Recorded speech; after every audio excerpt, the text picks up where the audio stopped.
Hi, this is our Excusa, and welcome back, or welcome for the first time, in Artificial Intelligence and Product Strategy podcast. Today, I would like to discuss again metaverse, and specifically, I would like to talk about digital twins. I was recently studying few articles that were published by McKinsey, and I were reading them, going a little bit through the analyzing process, inciting a little bit, and then melting that with my own experience and decided to record this podcast. My podcasts are usually about 5 to 10 minutes because I believe in bite-sized learning a lot. So hopefully today I will be able to fit that time frame too. What could digital twins do for your business? This is going to be a very specific recording today because few very intelligent people, very big brains, were discussing the digital twins. First of all, what digital twin actually is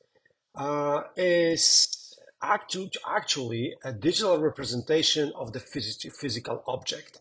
And we could finish the definitions with the period here and say, yes, this is a digital representation of the physical object. But in fact, it's not true.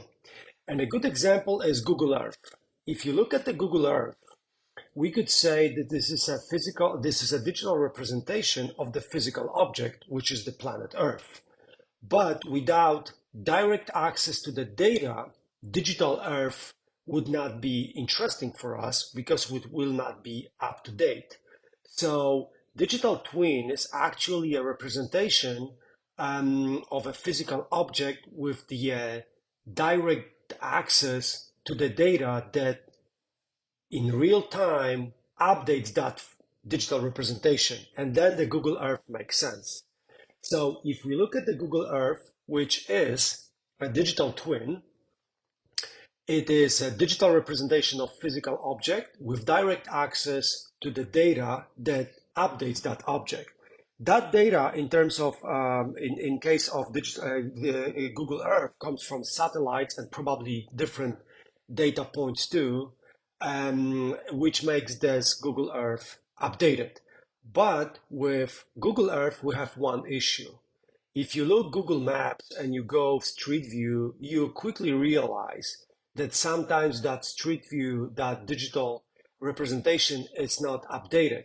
You might see the building that is actually already done and built in the physical world, which is not present yet in Google Maps, Google Street View. So digital twins is something more. It's digital representation of the physical object with real-time data access.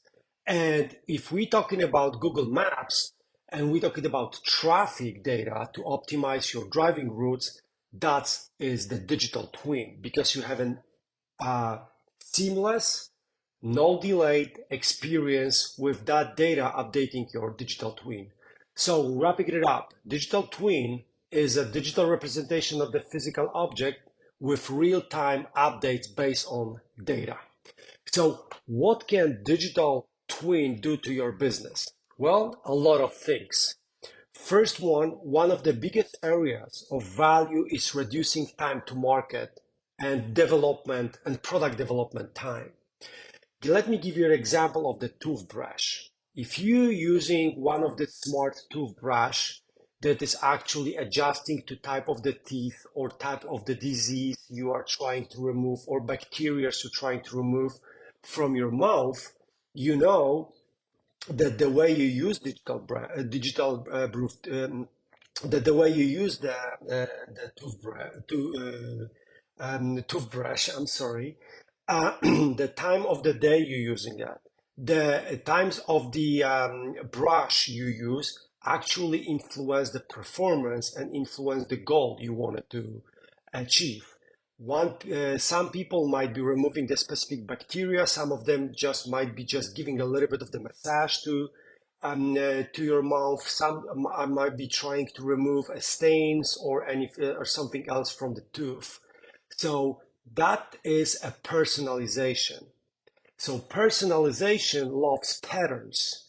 Depends on what kind of exercise, let me call it exercise, I'm trying to conduct, that toothbrush can adjust how it's brushing, when it's brushing, what's the tempo of brushing, and how the toothbrush actually works. That is a personalization. If you imagine just toothbrush is pretty intelligent device. So before you want to put that toothbrush on the market, you need to test it. You need to make sure that you actually address your target customers' needs. You need to be aware of type of disease people are trying to fight with, type of different styles of brushing and expecting and things like that, which are patterns. As we know, artificial intelligence loves patterns. Artificial intelligence can find patterns. If we're talking about unsupervised algorithms, they are ideal for finding patterns if the set of data which is not pattern discovered yet. So, speaking about our toothbrush, before you even build a prototype, a physical prototype, even if it's 3D printed, you can build a digital twin. And companies are actually using that now. They built a digital twin of the toothbrush, and they can give access to that digital toothbrush to people and ask them for different styles. The companies can ask them for evaluating the different programs or modes that that toothbrush can perform. So the company that is about to release the new toothbrush, instead of building a prototype, can engage target audience a little bit faster, a little bit earlier in the process, which reduce time to market. How? You can remove those unnecessary features, or you can remove those unnecessary. So you can test, companies can test a lot of features before even printing the 3D prototype. Second, it's actually testing every single prototype variant. So instead of having one or two prototypes of this toothbrush, the company like Brown or Oral can develop several different prototypes in the digital twins, and depends on how people are interact with these digital twins. They can leverage the real-time data access and modify those toothbrush on the go while people are testing them. The similar feature can be developed in the digital games. Depends on how you interact with the environment. That environment is being built depends on your preferences. So if you make better progress with running that soldier in a forest than in a city, the game can produce the environment that you prefer on real time by actually sucking a lot of data that you produce while playing, and then the environment will be adjusting to that data set. The same can happen with toothbrush. If you can imagine, another thing is your next watch. That watch can be designed in digital world as well as a digital twin. And by interacting with that watch in a digital twin world, by wearing that watch on your avatar, the company can build different prototypes of this watch, depends on the style you use that. And style is always a pattern, which is again very appreciated by artificial intelligence. The third value of digital twins is, for instance, manufacturing process, meaning that after you simulate the product in manufacturing, it will allow you to see where there are flaws in the design in order to better manufacture it. That can help to adjust the manufacturing process. And we know that Daimler Chrysler helped let people to drive the virtual cars before they went to production.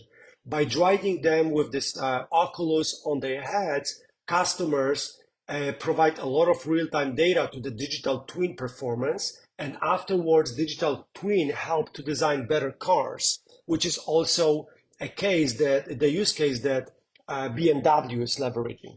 So Digital twins can deliver three types of value. First, reducing time to market. Second, build more prototypes, which helps to pick up or choose the better version of the product. And third, adjust the manufacturing process. So there is also a fourth factor, which is kind of the consequence of the three I mentioned before. There is a revenue increase because you can test the product faster, reduce time to market, and adjust the manufacturing process. Your margin can be more adjusted. That means that you can reach higher revenue, lower cost, which influence your margin in a positive way. So interesting thing is what the company needs to do to actually leverage digital twins. Well, there's actually important things. You need to be a digitally matured company. Those companies that still are using a lot of manual processing, repeatable tasks that are doing by people, like copying, pasting, not leveraging API cultures, not actually building environment where data is going from one department to another department. Those companies cannot leverage digital twins effectively. Why? The answer is in the definition. Digital twin is it's a digital representation of physical object plus real-time data. If you don't have a real-time data automatically flowing, your digital twin will be just digital representation without that real-time update factor. But what is also important, to have a great use case you can start with. How to build a great use case? That's the use case that can quickly influence your customers and bring the value to the company.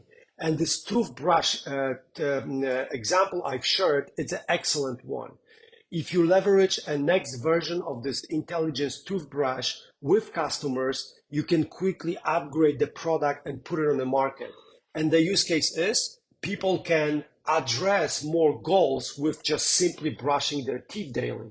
So instead of brushing them, they can brushing them for the purpose. And the purpose can be removing a stain, remove the bacteria or any other disease or something that they want to remove. We know that we brush the teeth just to clean them. But with digital twins, you can actually test and in real time a lot of different modes that that toothbrush can deliver. So the great use case, it's very, very important. First, you have to be digital matured company. Second, you need to have a great use case. I hope you enjoyed that episode and thank you so much for listening. Have a great day and I hope to talk to you soon.